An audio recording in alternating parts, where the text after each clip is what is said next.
Nuages sur le centre et le sud du pays. Les maxima seront compris entre 8 et 14 degrés. C'est la fin de ce flash. Merci de nous suivre. Très belle matinée. Adepte de frissons et de réalité virtuelle, Malmedy a son nouveau QG. Chez Eva, plongez dans un monde parallèle de 500 mètres carrés. Formez vos squads et relevez le défi Moon of the Dead.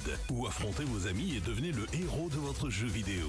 Une expérience immersive pensée pour tous. Entre amis, en famille, avec tes collègues pour un team building. Tout le monde y trouve son compte. Avant ou après la partie, retrouve le cyberbar et la zone détente pour recharger tes batteries. Et en ce moment, profite de moins 15% avec le code promo ImpactFM. Rendez-vous à l'avenue Montbijou en face du Carrefour à Malmedy. Infos et réservations sur eva.gg. Impact FM, l'inforégion avec Olivier Tomezzoli. Prévenir la police avant de s'épancher sur les réseaux sociaux en cas d'agression par exemple, c'est le rappel élémentaire après des faits qui alimentent les réseaux uniquement ces derniers jours. La lutte contre les frelons asiatiques s'intensifie notamment du côté de Stavelot où la ville accorde une prime aux habitants pour détruire des nids. Et en football, Malmundaria remporte le derby à Ster-Francorchamps en première provinciale. Coup d'œil sur les résultats du week-end dans ce journal. Lundi 3 novembre, le développement des titres de l'info de l'arrondissement. Présentation Olivier Tomezzoli.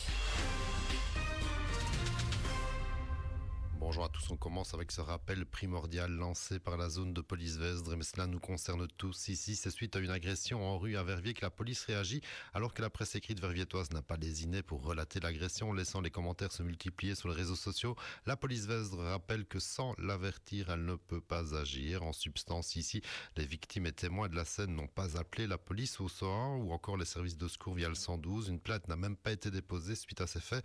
Et donc, avant de lancer les polémiques sur les réseaux, il y a un seul réflexe à avoir, c'est évidemment prévenir la police sous peine de quoi elle peut difficilement réagir. Faire le buzz en ligne ne permet rarement de résoudre une affaire.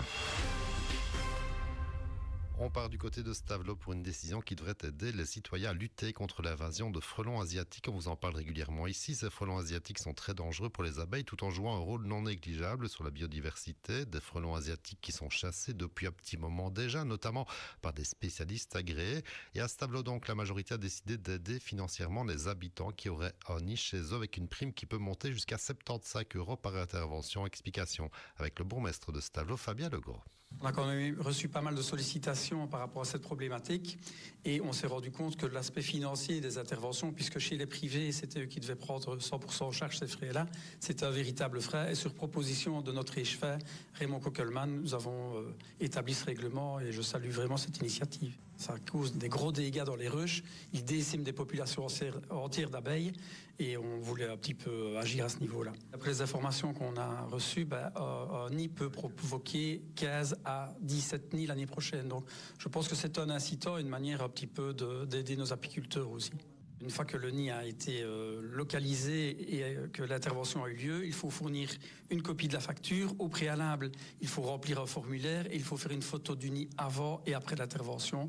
Et ensuite, vous aurez droit à la prime de 75 €. Une prime valable d'avril à mi-novembre quand les frelons sont actifs et c'est justement le bon moment pour repérer les nids. Il faut se dépêcher alors que les arbres se déplument et dans tous les cas, il ne faut jamais agir soi-même mais faire appel à un spécialiste pour la destruction du nid. En football, le derby de l'année en première provinciale entre Ster-Francorchamps et Malmundaria a tenu toutes ses promesses sur le terrain pour au final la victoire des Dragons 0-2. Les Malmédias qui restent bien installés à la 3e place au classement. Les Sterlins, eux, sont 8e à 7 points de leurs voisins. En de ces journées à oublier pour Offray et Stavelot, tous deux balayés. Au stade Verviétois B, défaite 5-0 pour les Offurla et à Rocherette, défaite 5-1 pour les Stavelotais. Deux belles gifles face aux deux premiers de la série, il est vrai. En 3e série D, on notera tout d'abord la victoire sur un score Arsenal 0-1 pour Malmundaria B dans le derby à l'Alliance Haute-Fagne. Le nul, 2 buts partout dans le choc entre Elsenborn, le leader, et Trois Ponts qui se retrouvent du même coup à la 4e place, mais toujours à 3 points des germanophones. Il y a aussi la belle victoire de Bellevaux 4-2 face à Bulange. Bellevaux qui se replace dans la course au podium. Et enfin en 4e série F, cela reste serré aux premières places après les nuls entre Stavelot B et Soiron, 3 buts partout, et entre Goé et Ster B, 2 buts partout. OM Fémonville s'impose logiquement face à Jalais B 3-0. Les OM qui se replacent aux côtés d'Esterla à la 3e place à 2 petits points des premiers. L'info continue sur notre page Facebook Impact News.